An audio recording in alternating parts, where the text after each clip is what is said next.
Ассаламу алейкум ва рахматуллахи ва баракатуху. Менің қайрылуым улуу урматтуу Сооронбай Шарипов сизге болмокчу. Алла Тааладан сурайм, ушул кайрылуум сизге жетет, өз дарегине жетет деген ойдомун. Ниет кылам бүт Москвадагы кыргыздардын же болбосо бир талаада жүргөн мигранттардын атынан бир кайрылуу жасап жатам сизге. Биринчи сизге 3 суроом болмокчу. Анан ошол суроолорумдун жообуна да жараша суроолорум болот. Сиз биринчи эми баарыбыздын эле негизи биологиялык ата-энебиз бар, бирок как кыргыз элинин эл башчысы катары, же болбосо журт башы катары, же болбосо бир конституциянын гаранты катары, же жалпак тил менен айтканда кыргыз элинин атасы катары өзүңүздү сезесизби? Бул биринчи суроом. Если сезсеңиз, анда мигранттарды да, же болбосо мигрант дебей мындай жалпак тил менен айтканда бала багайын, талаа кезип, кредитимди төлөйүн, үйдөгүлөрдү багайын деп ошо талаалап жүргөн мигранттарды дагы как балаңыз катары, кызыңыз катары сезесизби? Же болбосо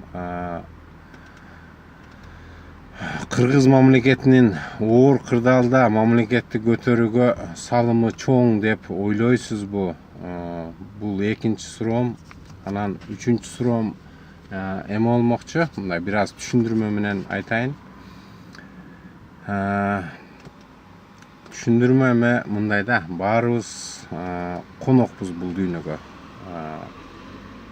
Өзүңүз дагы бир мечиттерге каттагандарыңызды ютубтардан көрүп калабыз. Ошодон биз Алла Тааладан, Кудайдан үмүтү бар жакшы бир эл башы келди деп ойлоп жүрөбүз. Анан бул конок болгондон кийин бүгүн өлөбүзбү, эртең өлөбүзбү, ага эч ким гарантия бере албайт экен да. Бир гана суроо бар бул жерде. Качан жана кантип жана каерде деген суроодо ошого жооп бере албайт экенбиз да, пендебиз.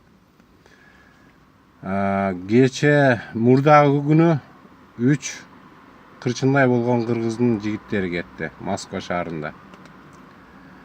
Кече күнү бир эже кетти о дүйнөгө сапар алып. Кара көлдүк эже экен. Ушундай болуп өлүм житим болуп турат мигранттардын арасында да. Анан если үчүнчү суроом ушундай болмокчу. Бул өлүм Кыргызстандагылардан айырмаланып, Сооронбай Шарипович, бул мигранттардын өлүмү бир аз сөөктү жөнөтүүдөгү тоскоолдуктар менен коштолот, материалдык чыгымдар менен коштолот экен.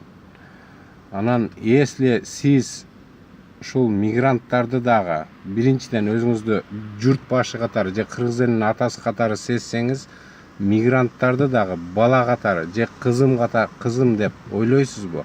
Ойлосоңуз ушул өлүмдү сөөктү жеткирүүгө Кыргызстанга дегеле өз мекенине жеткирүүгө кеткен чыгымдарды мамлекеттик деңгээлде бир ордуна коюп берсеңиз бир жакшы болот эле. Же бул негизи акча бөлүнүп келеби, ал мигранттарга жетпей келеби, ал жөнүндө биздин маалыматыбыз жок экен, бирок ушул нерсени ойлонуп бир жакшы жагына, оң жагына чечип, тез аранын ичинде чечип берсеңиз аябай жакшы болот эле.